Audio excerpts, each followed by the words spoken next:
Allez, cette question à présent, l'opérateur télécom Iliad va-t-il enfin retrouver les faveurs des investisseurs? Bonjour Laurence. Bonjour David. Laurence Lafont, rédacteur en chef de la lettre d'investissement. Propos utiles. On a eu ce gros rebond hier de l'action Iliad, ce n'est pas le fruit du hasard, plus 20%. Aujourd'hui, c'est bon, il y a un petit moins 1,5, donc c'est pas méchant. Pourquoi? Parce que hier, Iliad, donc maison mère de Free, nous dit quoi? Une offre de rachat donc d'actions à 120 €, là où ça valait quoi 90 balles, non? Avant l'annonce, 95. 95, c'est ça? À hauteur de 1,4 milliard d'euros, donc 38% de plus que le cours moyen du titre sur 3 mois. Il y avait besoin vraiment, c'est ça la stratégie de... Pourquoi il fait ça? Parce qu'il fallait booster le cours de l'action qui est à la traîne. Il fallait qu'il sorte l'artillerie lourde, là, Xavier Niel. Il s'est quand même porté garant sur sa fortune personnelle. Quand même. Disons qu'on peut croire, enfin, on peut penser effectivement que c'est une opération pour faire monter le cours et réveiller le cours d'Iliad qui était vraiment dans un mauvais état depuis 235 € au plus haut en 2017 quand même. Voilà. Donc la descente a été longue. Maintenant, on ne met pas 1,4 milliard comme ça juste pour faire remonter le cours et faire changer d'avis les investisseurs. Je pense que vraiment, il a envie de se renforcer. Il y avait déjà eu une rumeur fin 2008 sur une opération carrément même de retrait de la cote où il aurait envisagé de reprendre toute la société parce qu'il considère que la valorisation était trop basse par rapport à la réalité. Finalement, c'était une rumeur qui était fondée. Cette fois-ci, bon, il ne prend pas tout, mais il reprend probablement 20%, puisque d'un côté, il y a donc ce rachat d'actions. Et de l'autre côté, il y a une augmentation de capital. Ouais, je suis un peu perdu là. Aujourd'hui, Xavier Niel, pardon, on pose un peu les choses, il a 52% du capital d'Iliad. Au terme de l'opération, potentiellement, il peut en avoir 72. Quel est l'intérêt pour lui de monter au capital déjà, que je comprenne? Alors, l'intérêt de monter au capital, c'est qu'à mon avis, il croit dans son groupe. Il estime qu'il est sous-valorisé. C'est sous-valorisé. Quitte à offrir une surprime de quasiment 40%. Oui, bien sûr. De toute façon, s'il achète sur le marché, il fait monter le cours. Hein, donc, à un moment... il s'assure ça d'un côté, donc il fait une opération de rachat d'actions avec annulation des titres, et de l'autre côté, il fait une augmentation de capital qu'il garantit. Lui, il dit, moi, cette augmentation de capital, je vais la souscrire intégralement si jamais personne n'y va. Ah, si jamais personne n'y va? Au même prix. Oui, mais vu que, bon, il rachète des titres à 120, et que derrière, il faut souscrire à 120 alors que l'action est aujourd'hui à 115, je ne pense pas qu'il y ait grand monde qui va aller tout de suite se jeter à 120 alors qu'on vend à 120, j'achète à 120. C'est quoi l'intérêt? Aucun. Donc bon, il va monter peut-être pas de 20, mais 10-15% au capital. Et dans le même temps, vous noterez qu'il a augmenté le dividende substantiellement, puisqu'il passe de 90 centimes de mémoire, je crois, à 2,60. Parce que ça va lui permettre en tant qu'actionnaire de se remonter du cash et de financer cette opération aussi. Voilà. Donc il ne veut pas sortir Iliad de la bourse, c'est pas ça, parce que quand on a potentiellement 72%, ça veut dire que le flottant pour le coup, il est réduit. Un flottant réduit, c'est pas très favorable un titre, non? En théorie, c'est ce qu'on doit. Disons que ça augmente la volatilité forcément, puisque vous avez des écarts plus importants avec peu de titres. Maintenant, bon, moi je crois que l'information essentielle, c'est que l'actionnaire principal de cette entreprise se renforce. Il envoie un signal au marché. Il se renforce et envoie un signal au marché. Qu'il y croit. Et ce n'est pas un signal bidon de rachat d'actions, comme on en parlait justement juste avant avec votre précédente invitée. Ce n'est pas des rachats d'actions classiques, c'est vraiment, là, il monte au capital. Donc l'opération passe par un rachat d'actions et l'augmentation de capital, ça c'est compliqué, mais il monte au capital. Ce n'est pas juste pour annuler des titres et faire monter le bénéfice par action par titre.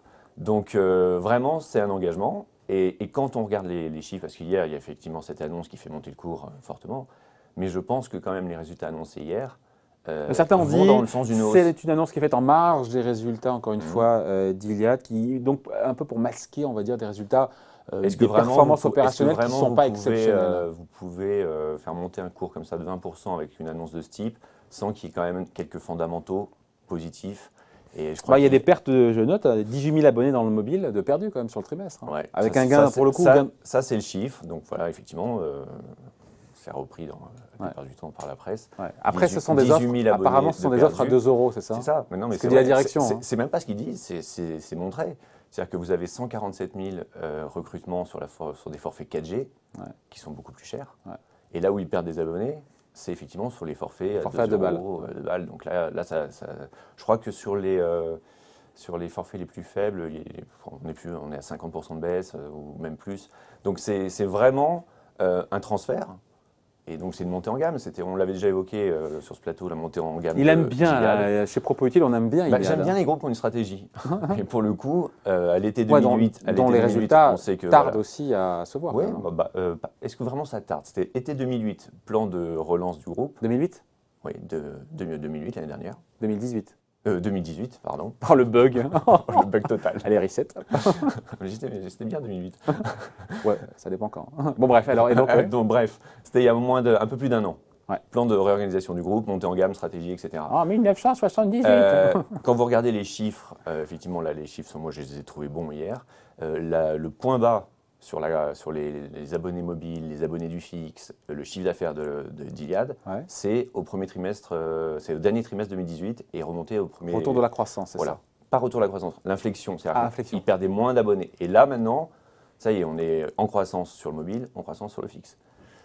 Parce que vous dites 18 000 abonnés, mais ce qui est important de voir sur le mobile, c'est le revenu moyen par abonné. L'ARPU, average. L'ARPU, c'est ça. Average revenue per user. Yes. C'est le revenu moyen, c'est le panier moyen par abonné. Voilà, il prend 12% sur un an.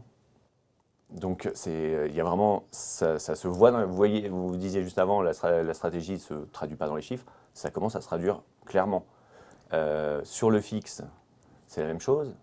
Free a fait le choix d'aller à fond sur la fibre parce que la fibre, c'est l'avenir. Ouais.